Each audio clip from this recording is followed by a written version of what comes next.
His mother burned some of the pages. She used them as fuel for her oven. That detail stopped me cold. I was a first-year graduate student in history, Indiana University, fall of 1998. A professor I trusted had put Elaine Pagels's The Gnostic Gospels on a supplementary reading list for a seminar on early Christianity. 1979. National Book Award winner. I found it on the library shelf a week later. A battered paperback. Spine cracked, every margin filled with the handwriting of a dozen previous readers. I sat down at a table by the window and started reading. Pagels describes a discovery. December 1945. A farmer named Muhammad Ali al-Saman is digging for fertilizer near the Jabal al-Tarif cliffs in Upper Egypt, opposite the town of NAG HAMMADI, when his mattock hits something hard. A large, sealed clay jar. He breaks it open.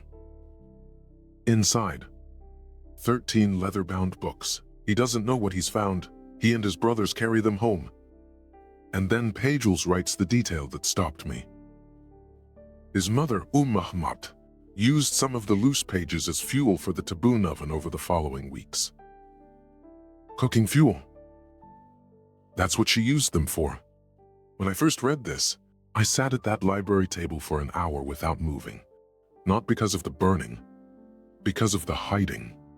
Someone had sealed these texts in a clay jar in a cliff in Egypt in the 4th century. On purpose. To save them from something. To save them for someone. What were they afraid of? Whose reach were they hiding these books from? I turned the page, and I found out. In December of 1945, World War II had been over for 4 months. Upper Egypt was a backwater, a farming community on the Nile, unremarkable.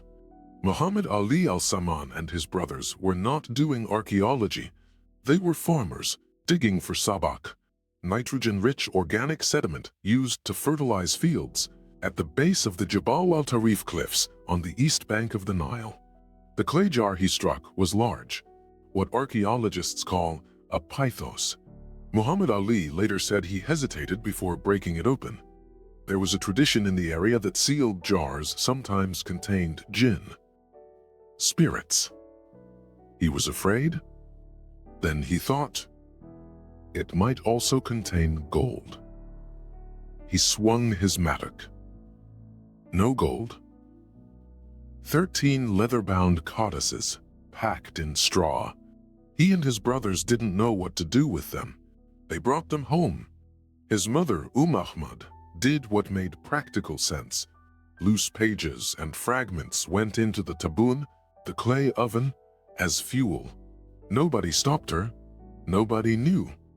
The remaining texts eventually found their way to a Coptic dealer in Cairo.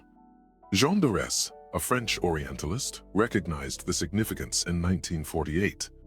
But then the codices became entangled in the Egyptian antiquities market, Cold War institutional politics, and academic disputes that dragged on for decades. The full English translation was not published until 1977. 32 years after the discovery, James M. Robinson of Claremont Graduate University assembled the team. The Nag Hammadi Library in English finally placed the complete texts in the hands of any ordinary reader who wanted them. The most important manuscript discovery of the 20th century almost ended in a kitchen fire in a village in Upper Egypt. The church had already tried once to erase these texts in 367 CE. A farmer's mother's oven almost finished what the church had started. Let me tell you what was in that jar, and then I will tell you exactly why it was buried. Picture the monastery at Chenoboskion, 367 CE, 1600 years before Muhammad Ali's mattock hit the jar. A Pachomian monastic community near the cliffs above Nag Hammadi. Monks who have lived here years, copying texts, praying, building a life of contemplation in the Egyptian desert.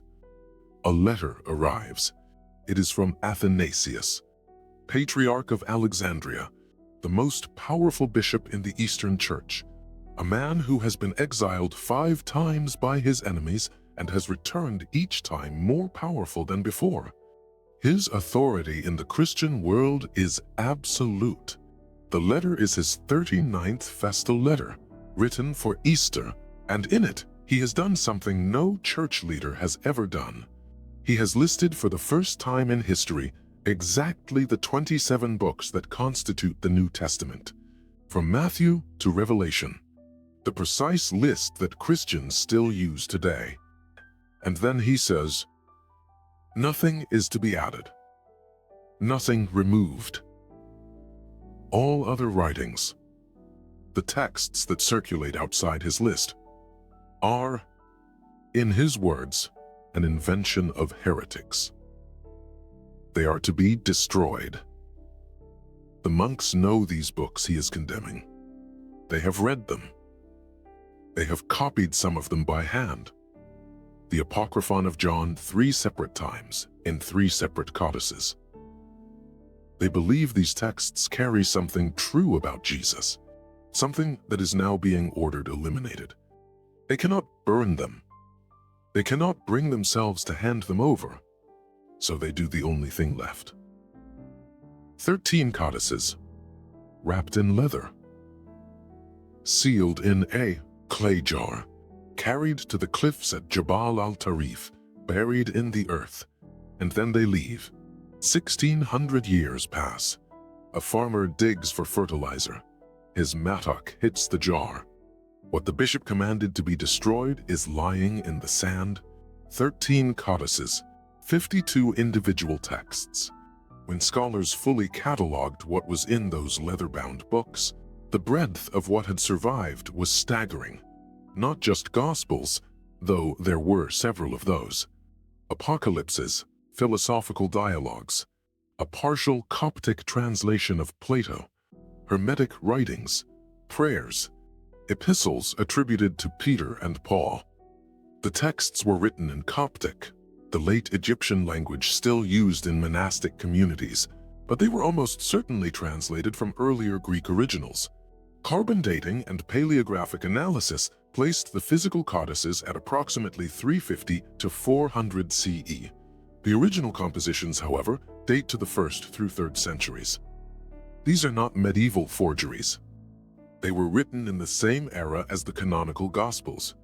Some scholars argue they were written before. The scale of what survived is remarkable.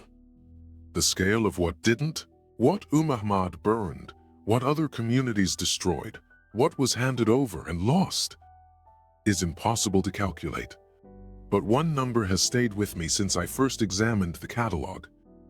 The Apocryphon of John, a single theological document, appears in 3 separate codices. 3 times. Copied by 3 different hands. In a library of 52 texts, the most frequently copied single document is the one that describes the God of the Old Testament as a lesser being who installed himself as ruler of a world he built out of a mistake. That was not a marginal curiosity for a handful of eccentric monks. That was, for millions of early Christians, the central truth about the universe. But here is where the trail deepens. That text was copied 3 times, and then all 3 copies were buried in the same jar on the same day at the same cliff. Because the bishop said so. Let me be precise about what Athanasius wrote in 367 CE. The 39th festal letter is the oldest document in human history to list precisely the 27 books of the New Testament as they exist today. Not approximately, not similar. Exactly those 27 books. For the first time, more than 300 years after Jesus died, someone sat down and wrote, "These are the scriptures, these and no others." Athanasius wrote, "Let no one add to these, let nothing be taken away from them." And then he described the excluded texts as apocryphal books, an invention of heretics who write them when they choose and bestow upon them their approbation, assigning to them a date so that, Offering them as ancient writings, they may find occasion to lead astray the simple, an invention of heretics, to be destroyed. Scholars broadly agree that the Nag Hammadi codices were buried at exactly this period, 367 CE, give or take a few years. The monks of the Pachomian monastery at Chenoboskion are the leading candidates for who buried them. The logic is direct. If the most powerful bishop in your church orders specific books destroyed, and you possess those books, and you believe in them, and you cannot destroy them, you bury them. The same year Athanasius defined your Bible is the same year someone buried what he excluded. Not a coincidence. Causation? The burial was a response to the letter. When I wrote in the margin of that battered paperback, "The year the Bible was born is the year they buried what it excluded," I crossed it out. Then I wrote it again, because the canon and the burial are two sides of the same decision. What the church chose to include is in the list. What they could not bring themselves to destroy is in the jar. The jar that Muhammad Ali al-Salman broke open on a December morning in 1945. You know the structure. You have heard it so many times, it is woven into how you understand the word gospel. Birth in Bethlehem. The star. Shepherds in the fields. 12-year-old in the temple. Years of silence. John the Baptist. The baptism.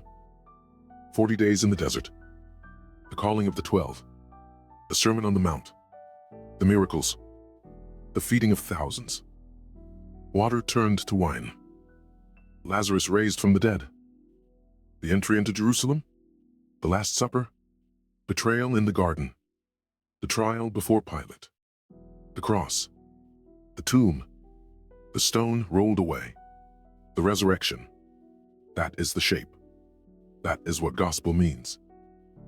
Now open the Gospel of Thomas. There is no star, no Bethlehem, no shepherds, no baptism, no temptation in the desert, no Sermon on the Mount, no miracles, no feeding of thousands, no Lazarus, no Last Supper, no garden, no arrest, no cross, no tomb, no stone rolled away, no resurrection. Just Jesus speaking 114 times. And what he says, over and over, in different words, the kingdom is not coming from somewhere else. It is already here. It is inside you. It is outside you. The light is in everything. Split a piece of wood. I am there. Lift up a stone. You will find me. You are not looking for the wrong thing. You are looking in the wrong direction. A gospel of Jesus with no church, no sacrament, no clergy, no institution, no gatekeeper between you and the divine. Just a man saying, "Look inside." It is already there. The church buried that gospel. In a jar, in a cliff. For 1600 years, the Gospel of Thomas opens. These are the hidden sayings that the living Jesus spoke, and Didymus Judas Thomas recorded. Not the dying Jesus. Not the resurrecting Jesus. The living Jesus. Saying 3. If those who lead you say to you, "See, the kingdom is in the sky," then the birds of the sky will precede you. If they say to you, "It is in the sea," then the fish will precede you. Rather, the kingdom is inside of you, and it is outside of you. When you come to know yourselves, then you will become known. Listen to what that means institutionally.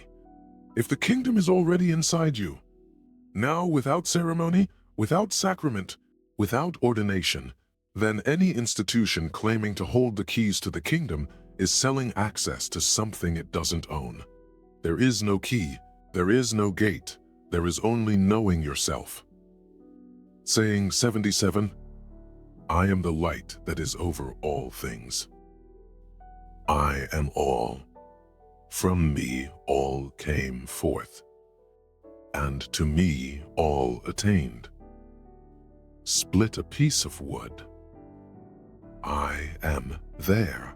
Lift up the stone, and you will find me there.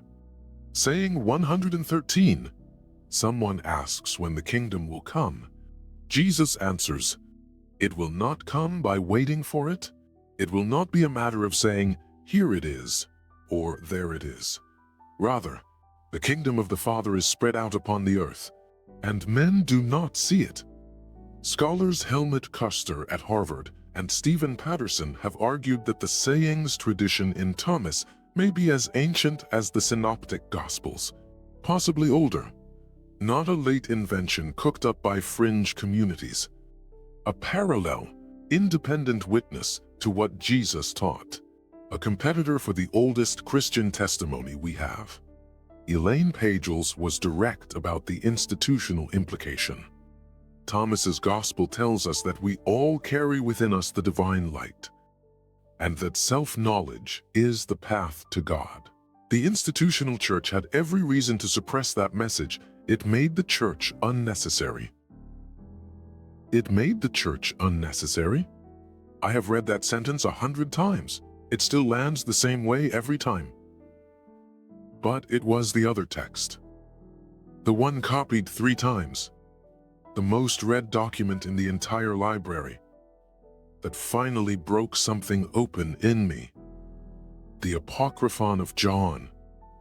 It presents a creation theology I had never encountered in any seminary course, any Catholic school classroom, any homily. The true God, the invisible, unknowable Father whom Jesus came from, exists beyond this material world. From him, in a process of cosmic emanation, arose Sophia, wisdom. Sophia made an error. She acted without her partner's consent, and from her error was born a defective creator being.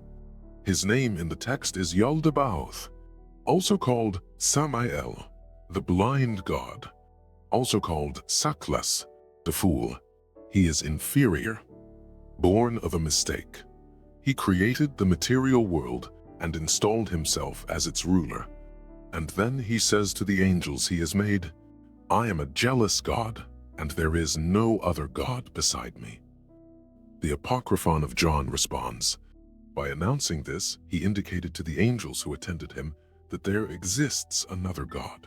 For if there were no other one, of whom would he be jealous? The jealous God of the Old Testament's own words are offered as the proof that he is not the highest God. His own declaration convicts him. And that's when everything fell apart for me. Because if the God of the Old Testament, the jealous God of Moses, is not the Father of Jesus, then the entire doctrinal architecture of the church falls apart with it. The claim that Yahweh and the Father are identical, that the old law prepares for the new, that the God who commanded genocide in one testament is the God of grace in the other. The Apocryphon of John says they are not the same God, and millions of early Christians believed it. Not a fringe view held by eccentric mystics, the most copied text in a library that someone chose to bury rather than burn. But the Apocryphon of John is not the only reason the bishops needed these texts to disappear. Codex II also contains the Gospel of Philip. Philip reads less like a canonical gospel and more like a collection of theological meditations and reported exchanges from Jesus' inner circle. And it contains this passage.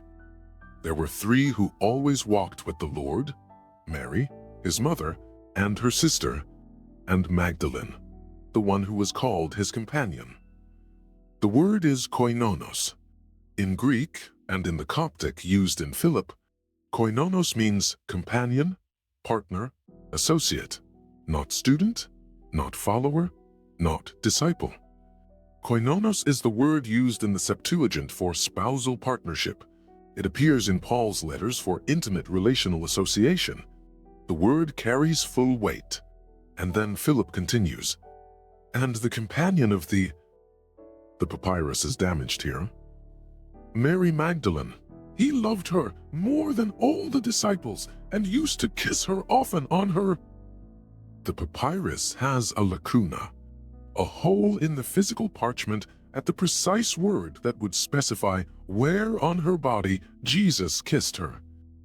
Scholars have been debating the reconstruction for decades.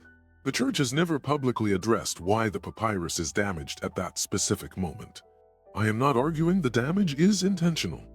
Papyrus deteriorates over 16 centuries, but the whole lands at the only word in the passage with the most to say. And it is gone.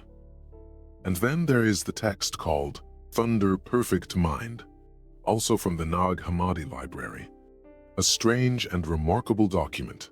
It speaks in the voice of the divine, but the voice is unmistakably female. I am the first and the last. I am the honored one and the scorned one. I am the whore and the holy one. I am the wife and the virgin.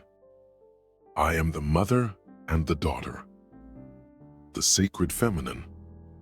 Not as a peripheral figure, not as a supporting character in someone else's story, but as the voice of God itself. For context, the Council of Laodicea, held 363 to 364 CE, 3 years before Athanasius's letter, formally prohibited women from priestly ordination. 3 years later, the bishop ordered all competing texts destroyed. The monks buried the one in which God speaks as a woman. That sequence is not a coincidence. That is the same institution making the same argument twice, once in a council chamber and once in a letter. Women out of the priesthood, the feminine divine out of the scriptures. Before Nag Hammadi, scholars who wanted to study Gnostic Christianity, the broad tradition these texts represent, had only one source, the writings of its enemies, Irenaeus of Lyon, Tertullian, Hippolytus, men who despised these ideas and documented them in order to refute them. Their descriptions were the only window into a tradition the institution had spent centuries destroying. Imagine trying to understand early American democracy solely through the writings of the British officers who prosecuted the revolutionaries. That is what scholars had been doing with Gnostic Christianity for 1,500 years. And then a farmer broke a jar. Bart Ehrman, professor of religious studies at the University of North Carolina, one of the most widely read New Testament scholars alive, summarized what changed in Lost Christianities, published in 2003. Before the discovery of Nag Hammadi, scholars had to reconstruct Gnostic Christianity from the descriptions of its enemies. Now we have the texts themselves. And what they show is that early Christianity was an enormously diverse movement, with competing theologies, competing scriptures, and competing visions of who Jesus was. The Christianity that won was not the only one that existed.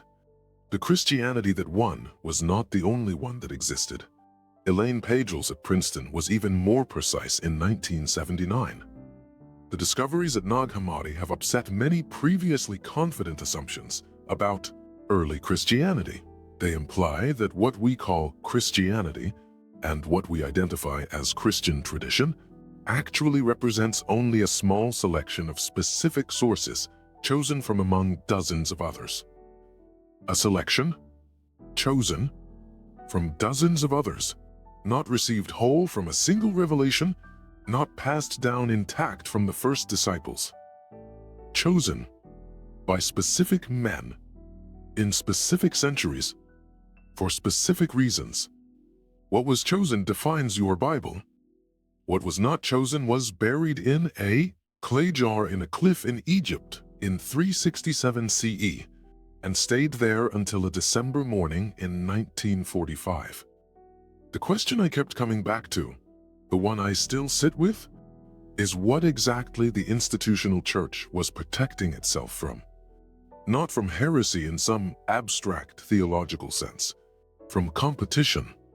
The Gospel of Thomas says the kingdom is inside you. No sacrament required, no ordination necessary, no institution standing between you and the divine. Just knowing yourself. If that is what Jesus actually taught, if that is the authentic tradition, then every bishop, every council, every papal decree, Every inquisition, every gate the church claimed to control, is managing access to something it doesn't own. The keys don't exist. The door was never locked.